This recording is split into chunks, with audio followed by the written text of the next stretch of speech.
Berjumpa lagi bersama saya Anirwati Asbanu, NIM 20011140048, kelas A semester 5 dari Universitas Nusa Cendana, Fakultas Keguruan dan Ilmu Pendidikan, Prodi Pendidikan Guru Sekolah Dasar. Nah, di video kali ini saya akan menjelaskan modul 3 tentang strategi pembelajaran tentang lingkungan hidup, jenis pekerjaan, dan jual beli. Nah, di sini pendahuluan. Pada modul ketiga ini, kita akan mengkaji tentang pemilihan dan penggunaan strategi pembelajaran IPS yang cocok sesuai dengan materi yang akan diajarkan di sekolah dasar kelas rendah. Materi yang akan dijadikan bahan pembelajaran adalah materi yang tertera dalam standar kompetensi dan kompetensi dasar pembelajaran IPS di sekolah dasar, yaitu tentang lingkungan hidup, jenis pekerjaan, dan jual beli. Nah, di sini yang pertama, pembelajaran tentang lingkungan. Berdasarkan lingkungan ekologinya, lingkungan hidup dibedakan atas 3 kelompok, yaitu lingkungan alam, lingkungan sosial, dan lingkungan budaya.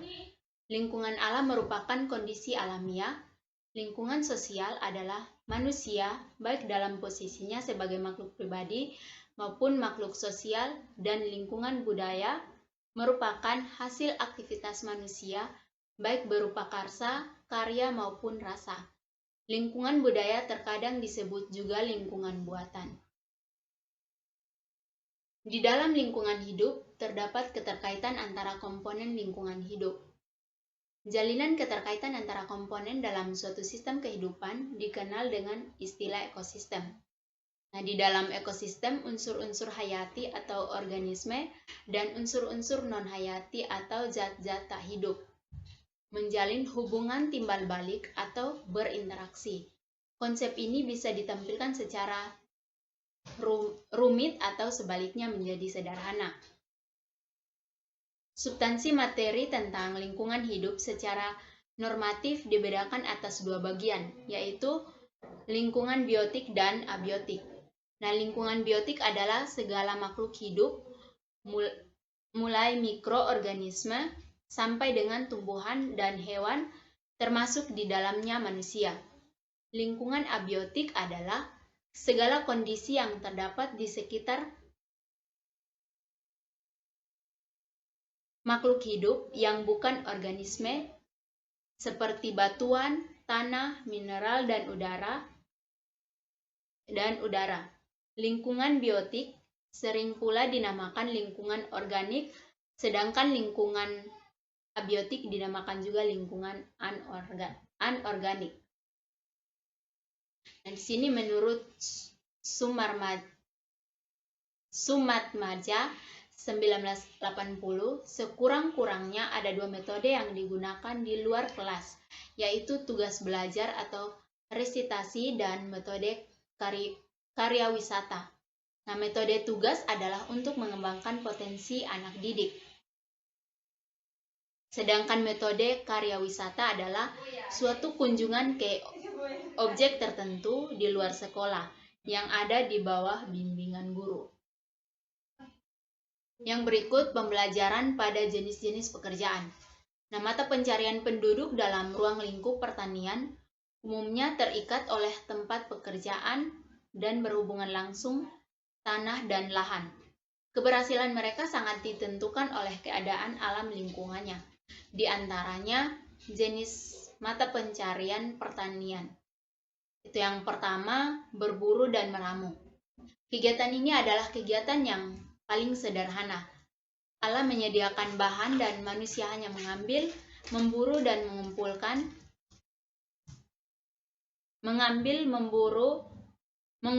dan meramu saja. Kehidupan masyarakat yang berburu dan meramu umumnya mengembara ke berbagai wilayah yang luas dalam mencari makanan. Dengan demikian, mereka hidup berpindah-pindah dan tidak membangun rumah atau tempat tinggal yang tetap atau permanen. Yang kedua, perladangan berpindah-pindah. Mata pencarian perladang yang berpindah-pindah berbentuk dengan kegiatan berburu dan meramu. Walaupun berpindah-pindah, masyarakat yang melakukan perlandangan sudah melakukan pengolahan tanah pertanian. Aktivitas perladangan dapat dilakukan apabila jumlah penduduknya masih sedikit dengan tanah untuk dijadikan ladang masih luas. Yang ketiga, pertanian sawah. Pertanian sawah merupakan mata pencarian yang telah banyak kita kenal. Ciri masyarakat bertani sawah adalah sudah menetap dan tidak berpindah-pindah tempat. Pada pertanian sawah, lahan sudah benar-benar diusahakan dalam pengolahan lahan, memupuk maupun pengairannya. Jenis tanaman pertanian sawah umumnya bahan makanan seperti padi. Yang berikut perkebunan. Perkebunan hampir sama dengan mata pencarian pada pertanian lahan kering, yaitu masyarakat yang sudah menetap. Berdasarkan besar kecilnya usaha, ada dua jenis usaha perkebunan, yaitu perkebunan rakyat dan perkebunan besar. Perkebunan rakyat merupakan usaha perkebunan yang dilakukan masyarakat dalam skala kecil. Yang berikut peternakan. Nah, beternak juga salah satu jenis mata pencarian penduduk. Cara beternak di Indonesia umumnya masih bersifat usaha keluarga dan dipelihara di halaman-halaman rumah, seperti beternak itik, ayam, kambing, dan lembu. Berdasarkan jenis ternak yang diusahakan, usaha peternak ada 3, yaitu ternak kecil seperti kambing, domba, dan kelinci. Yang berikut perikanan. Usaha perikanan ada 2, yaitu perikanan darat dan perikanan laut.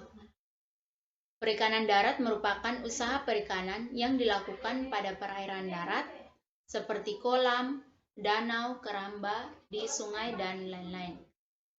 Adapun perikanan laut dinamakan usaha nelayan. Jadi nelayan adalah salah satu mata pencarian penduduk.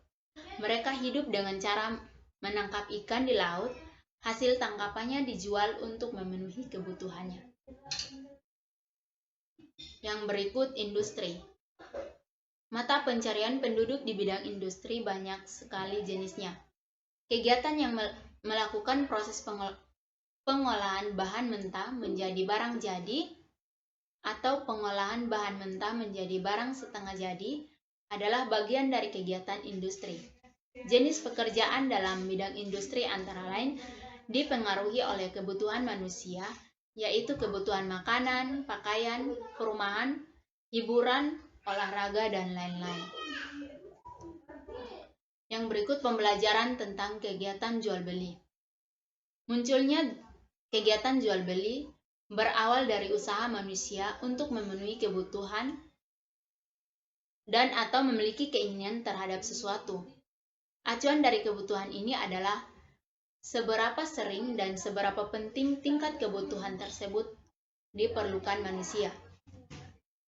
Yang pertama, ada kebutuhan primer. Nah, kebutuhan primer adalah kebutuhan pokok yang harus dipenuhi, merupakan kebutuhan manusia, tetap service. Kebutuhan primer merupakan kebutuhan yang pertama harus dipenuhi oleh manusia. Kebutuhan yang kedua yaitu kebutuhan sekunder. Manusia tidak hanya memerlukan kebutuhan primer saja, tetapi juga memerlukan kebutuhan lainnya. Kebutuhan sekunder diperlukan untuk menjaga kenyamanan hidupnya. Yang ketiga, kebutuhan tersier. Dari namanya, tersier berasal dari kata Latin yang berarti ketiga, merupakan kebutuhan ketiga setelah kebutuhan primer dan sekunder. Ada kalanya kebutuhan tersier ini bagi sebagian orang merupakan kebutuhan sekunder. Bagi sebagian yang lain, misalnya TV berwarna, bagi masyarakat di desa terpencil. Yang berikut kebutuhan sosio-budaya. Sangat erat kaitannya dengan faktor lingkungan dan tradisi masyarakat, serta dengan sifat-sifat psikologi. Oleh karena itu, kebutuhan dapat dirinci dengan kebutuhan sosial dan Kebutuhan psikologis. Kebutuhan sosial adalah kebutuhan dikarenakan tuntutan hidup di masyarakat tempat ia tinggal. Seorang yang memiliki kedudukan tertentu di masyarakat mengharuskan orang mempunyai atau melakukan upaya yang dipandang pantas. Sedangkan kebutuhan psikologis berhubungan dengan kebutuhan sifat rohani manusia, misalnya kebutuhan akan rasa aman, rasa dihargai, rasa keamanan, dan ketentraman hati, dan kebebasan mengatur hidupnya. Ketika kebutuhan manusia ada, maka harus diikuti dengan adanya benda pemuas kebutuhan. Kebutuhan manusia memiliki dua bentuk, yaitu kebutuhan barang dan kebutuhan jasa. Barang merupakan pemuas kebutuhan yang berwujud, sedangkan jasa merupakan benda memuas kebutuhan yang tak terwujud. Alat pemuas kebutuhan tersebut diperoleh dengan cara dibeli dari seseorang melalui alat pembayaran yang kita kenal dengan sebutan uang. Nah, sekian penjelasan materi dari saya. Terima kasih.